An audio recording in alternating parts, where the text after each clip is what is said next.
नमस्कार साथियों, स्वागत है आपका एक नई वीडियो में, जिसमें हम पढ़ेंगे कक्षा 12वीं की फिजिक्स का एक टॉपिक है कूलाम का नियम। तो आज हम क्या पढ़ेंगे दोस्तों? कूलाम का नियम। तो इस नियम को पढ़ने से पहले हमें ये जानना जरूरी है कि ये नियम है जो किसने दिया है और किस पर दिया है। तो ये नियम किसने दिया है दोस्तों? सीए कूलाम ने। किसने? CA coulomb. थोड़ा सा लिखेंगे पहले इनके बारे में, किसके ऊपर ये नियम है, किसने दिया है। तो लिखेंगे सीए कूलाम ने दो स्थिर बिंदु आवेशों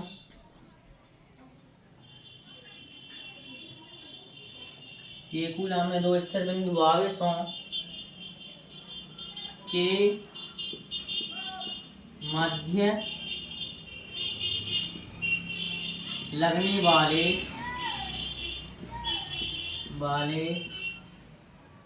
बल का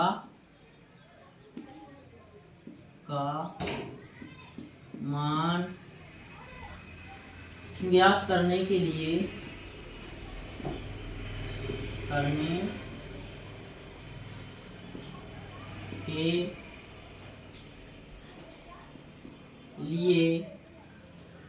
एक नियम प्रतिपादित किया। एक नियम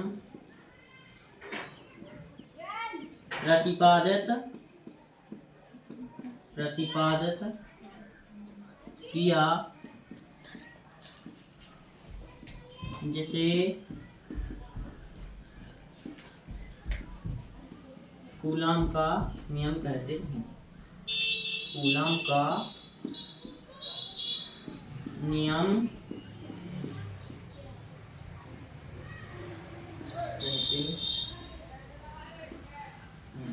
या इसे कूलाम के व्युत्क्रम वर्ग का नियम भी कहते हैं।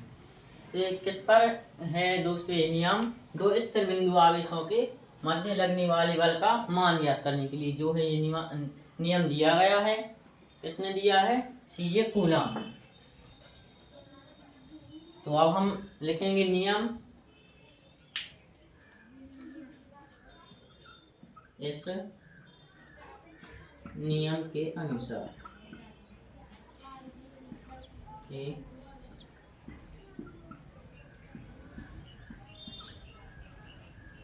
तो पहले हम नियम लिख लेंगे, उसके बाद समझेंगे।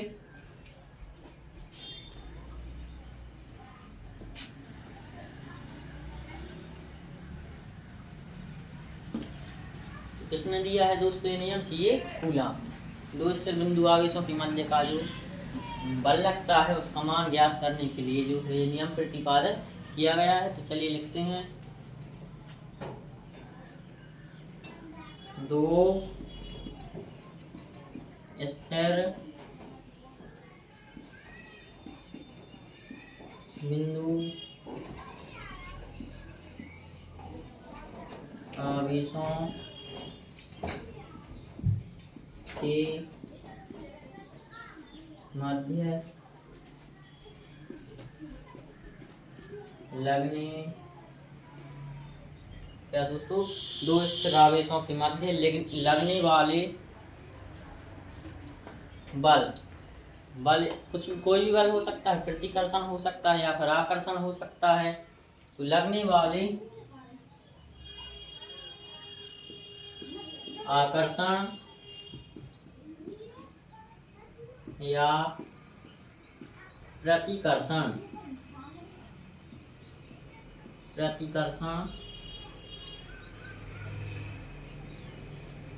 बल का मान क्या दोस्तों? दो स्थिर बिंदु आवेशों के मध्य लगने वाले आकर्षण या प्रतिकर्षण बल का मान आवेशों के परिमाण यानी के गुणनफल के समानुपाती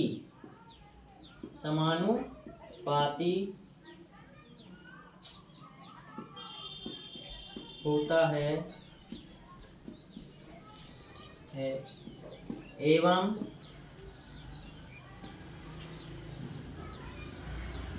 उनके बीच की दूरी के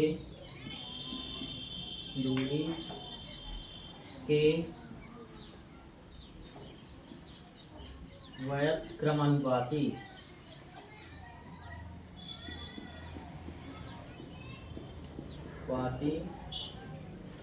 वर्ग के दूरी के वर्ग के क्या है दोस्तों, दूरी के वर्ग के व्युत्क्रमानुपाती होता है।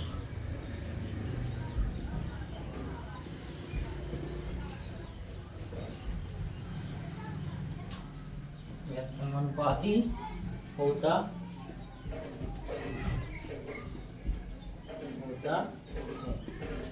यानी कि जो उस बिंदु के आवेशों के परिमाण रहेगा उसके गुणनफल के समानुपाती होता है एवं उनके बीच की जो दूरी रहेगी उसके व्युत्क्रमानुपाती होता है, यानी कि उसका उल्टा होता है। अर्थात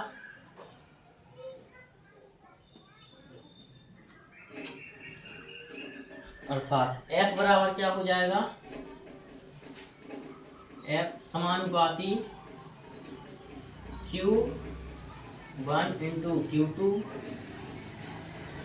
एवं F R1/R², यानी कि दूरी के वर्ग के व्युत्क्रमानुपाती होता है। अब इसे समझेंगे। माना ये दो जो है दोस्तों आवेश हैं, ये है Q1 और ये है Q2 और इनके मध्य ये जो दोनों एक दूसरे पर बल लगाएंगे वो है F और इनके बीच की जो दूरी हो जाएगी वो हो जाएगी दोस्तों R। क्या हो जाएगी दोस्तों, इनके बीच की दूरी R। तो अब समझेंगे। दो स्थिर बिंदु आवेशों के मध्य, ये होगा Q1 और Q2 स्थिर बिंदु आवेश, इनके मध्य लगने वाले आकर्षण या प्रतिकर्षण। अब आकर्षण और प्रतिकर्षण आप समझते होंगे, जब यहाँ प्लस रहेगा और यहाँ प्लस रहेगा तो क्या होगा दोस्तों, प्रतिकर्षण, और यहाँ प्लस रहेगा और यहाँ माइनस रहेगा तो क्या होगा दोस्तों, आकर्षण, और यदि दोनों जगह माइनस माइनस रहेगा तो क्या होगा दोस्तों, प्रतिकर्षण। यानी कि अगर दोनों पर एक सा आवेश होगा तो क्या होगा दोस्तों, प्रतिकर्षण, और यदि अलग अलग आवेश होगा तो क्या होगा दोस्तों, आकर्षण, यानी कि एक दूसरे को अट्रैक्ट करेंगे। तो एक बार फिर से इस नियम को दोहराएंगे।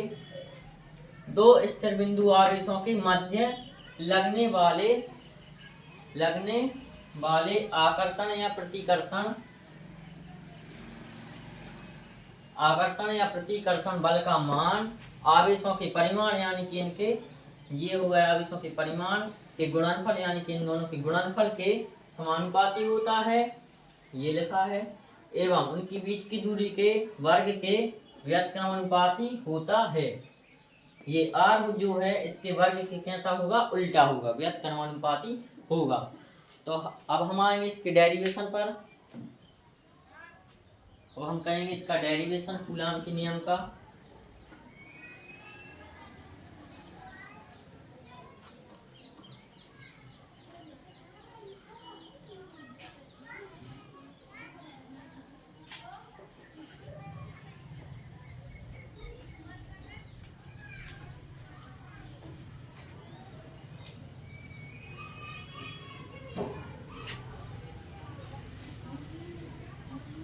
छोटा सा डेरिवेशन है, सरल है, आपको समझ में आ जाएगा आराम से।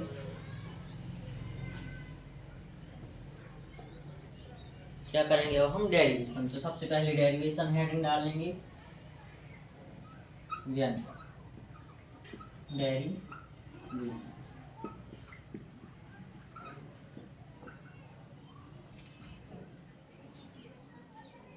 अब हम इसका व्यंजक निकालेंगे। तो सबसे पहले वही चित्र बनाएंगे जो अभी हमने बनाया था। यहाँ पर ये क्यू बना हो गया, यहाँ पर ये Q2, यहाँ से एक रेखा खींचेंगे और यहाँ क्या हो जाएगा दोस्तों F यानी कि बल। यहाँ हो जाएगी दूरी इन दोनों के बीच की जो है मानेंगे R। तो थोड़ा सा पहले लिखेंगे इसके बारे में। माना कि दो स्थिर बिंदु आवेश स्थिर बिंदु आवेश क्या है, चित्र में से ही देख कर लिखेंगे, कुछ मन से नहीं लिखेंगे। Q1 व Q2, यहाँ स्थिर बिंदु आवेश कौन कौन से हैं, Q1 व Q2 हैं, Q2 हैं। इसके बाद इनके बीच की दूरी क्या है दोस्तों, R है। क्या माना कि दो स्थिर बिंदु आवेश हैं, इनके बीच की दूरी एवं इनके बीच की दूरी R है। तब कूलाम के नियम से, कूलाम का नियम क्या कहता है दोस्तों, F समानुपाती Q1 इंटू Q2, समीकरण 1 मान लेंगे। F व्यस्क्रमानुपाती R², समीकरण 2 मान लेंगे।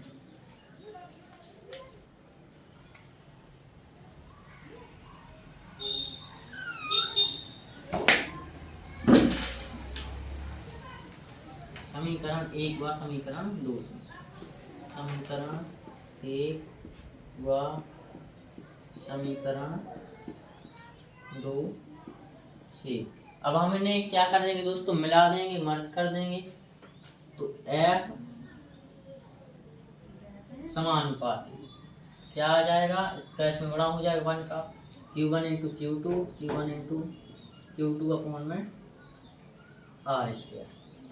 अब हम इसका ये जो है समानुपाती चिन्ह हटाएंगे, या F बराबर, तो यहाँ कुछ ना कुछ स्थिरांक या नियतांक आएगा इसके गुणा में। तो यहाँ क्या आएगा दोस्तों, नियतांक K,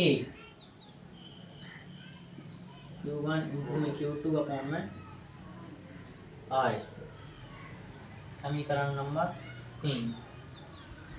अब यहाँ K एक नियतांक है जिसका मान माध्यम एवं प्रकृति पर निर्भर करता है, पद्धति पर निर्भर करता है। क्या है दोस्तों, यहाँ पर K नियतांक है जिसका मान माध्यम एवं पद्धति पर निर्भर करता है।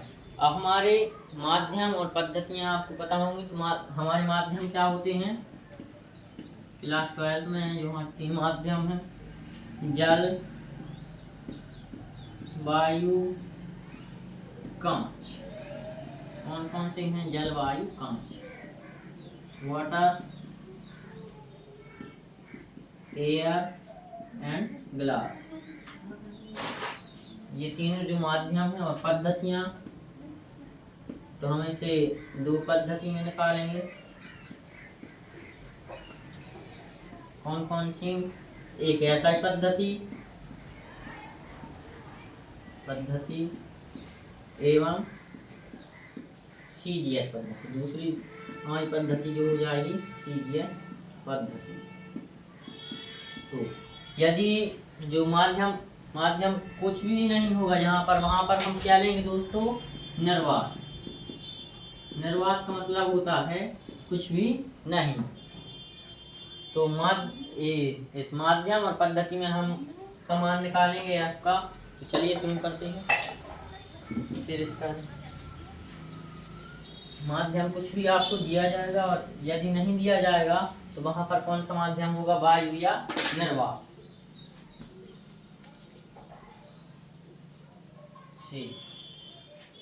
इसके बाद हेडिंग डालेंगे एसआई पद्धति में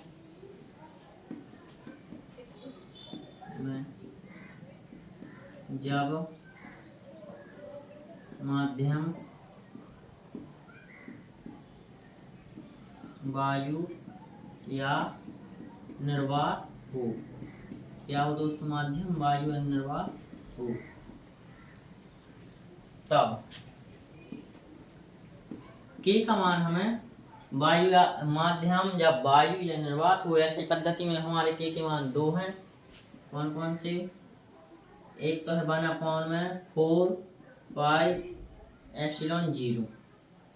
अब एक नया वर्ड आया है एप्सिलॉन 0, तो इसके बारे में हम वीडियो के लास्ट में जानेंगे क्या है। या के बराबर एक और मान दिया गया है, के बराबर 9 × में 10⁹। ये जो है 2 मान हमें दिए गए हैं, और इनका मात्रा क्या होता है, न्यूटन × मीटर²/में कूलम। तो अब हम मान रखेंगे, कोई सा भी मान रख देंगे। कौन से समीकरण में, समीकरण 3 में। तो समीकरण 3 में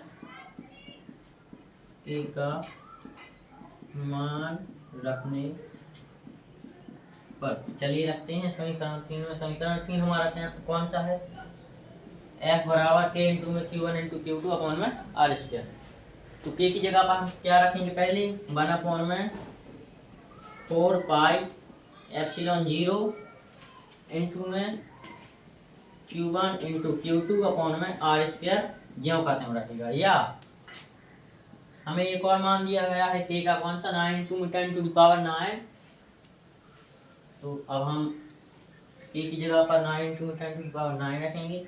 k बराबर 9 × में 10⁹ में Q1 × Q2 में R²। ये हो जाएगा समीकरण नंबर 4। ये आ गया हमारा एसआई पद्धति में मान है F का। और इसका मात्रक क्या हो जाएगा दोस्तों, क्योंकि बल का मात्रक न्यूटन होता है, तो इसका भी एसआई पद्धति में मात्रक न्यूटन ही होगा, न्यूटन। अब इसके बाद सीजीएस पद्धति में भी निकालेंगे हम।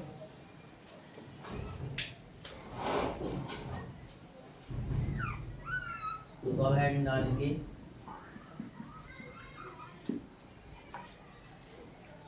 सीजीएस पद्धति में जब माध्यम वायु या निर्वात हो। क्या हो दोस्तों, माध्यम वायु या निर्वात हो, तब हमें के का मान क्या दिया गया है दोस्तों, के बराबर 1 दिया है। तो अब इसके बाद हम मान रखेंगे समीकरण 3 में फिर से के का मान समीकरण 3 में रखने पर, समीकरण 3 में रखने पर तो रखेंगे समीकरण 3 में अपना मान। ये रहा समीकरण 3, F बराबर k × में Q1 × Q2 में R²। तो F बराबर k की जगह पर हम रखेंगे 1, Q1 × में Q2 ज्यों कितना में R² ज्यों कितना। ये हो जाएगा समीकरण नंबर, बस हो गया हमारा डेरिवेशन। अब इसके बाद हम लिखेंगे यही अभीष्ट व्यंजक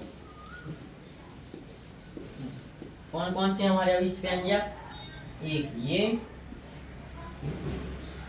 इसका मात्रक क्या हो जाएगा दोस्तों? डायन। सीजीएस पद्धति में बल का मात्रक क्या होता है दोस्तों? डायन। विभिन्न क्लास में पढ़ा हुआ।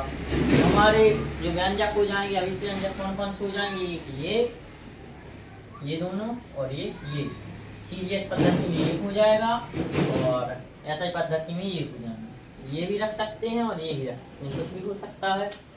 अब इसके बाद हमारा डेरिवेशन पूरा हुआ। इसके बाद हम एप्सिलॉन जीरो के बारे में पढ़ेंगे। ये एप्सिलॉन जीरो क्या है?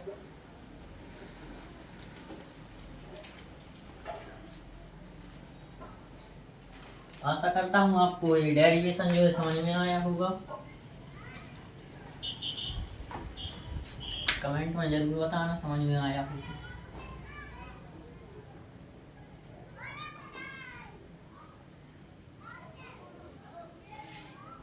अब हम इसके बाद में क्या जानेंगे? एप्सिलॉन जीरो के बारे में। यहाँ पर एप्सिलॉन जीरो क्या है? ये जो चिन्ह है इसे क्या बोलते हैं? Epsilon zero. इसे एप्सिलॉन और ये हो गया जीरो। तो जानते हैं एप्सिलॉन जीरो क्या है? एप्सिलॉन जीरो को माध्यम की क्या दोस्तों? एप्सिलॉन जीरो को माध्यम की विद्युतशीलता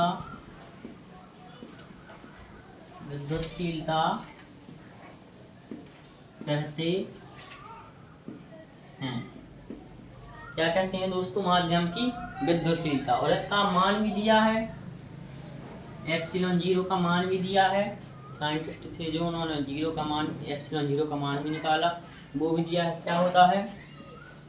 8.85 इंटू में 10⁻⁻12 न्यूटन इंटू में मीटर स्क्वायर अपॉन में कूलम स्क्वायर। ये जो होता है इसका मान होता है। क्या होता है एप्सिलॉन जीरो का मान? 8.85 इंटू में 10⁻12 newton into metre square upon में कूलम स्क्वायर। तो आशा करता हूँ आपको समझ में आया होगा, डेरिवेशन भी समझ में आया होगा, ये भी समझ में आया होगा। यदि वीडियो पसंद आए तो लाइक करें, शेयर करें और हमें सपोर्ट करने के लिए सब्सक्राइब जरूर करें। मिलते हैं नेक्स्ट वीडियो में। नमस्कार, जय हिंद, जय भारत।